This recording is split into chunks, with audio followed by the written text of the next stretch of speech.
मित्रों, अंतर्मैथुन जो थेरेपी है वह सिखाती है कि अपनी जीवन ऊर्जा को चेतना के साथ, उस साक्षी तत्व के साथ जोड़ो और वो साक्षी चेतना आपकी जीवन ऊर्जा को अपने में खींच लेगी तो वो जीवन ऊर्जा भी रूपांतरण होकर के चेतना ही बन जाती है। और जो वासनाग्रस्त हो करके और जब शरीर को ही भोगने के लिए जब लालायित होते हो, काम वासना में गिरते हो, तब क्या होता है? तब आपका जो सारा जो बोध होता है उसका जब शरीर पे होता है तो शरीर तो पृथ्वी तत्व से बना है, तो वहाँ कोई साक्षी तो होता नहीं।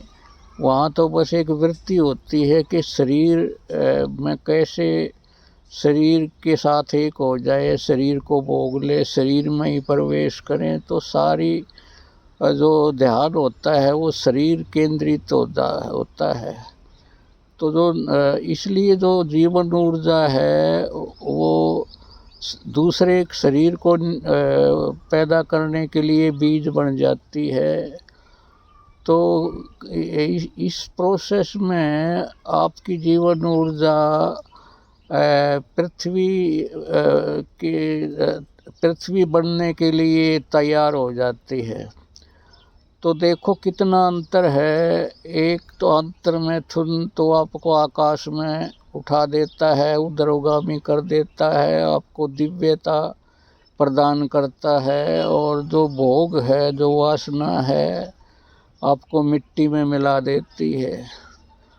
तो आदमी चेतता नहीं है और वो पशुओं की तरह बस शरीरों को जन्म देने के लिए अपनी शक्ति को बीज बनाता रहता है।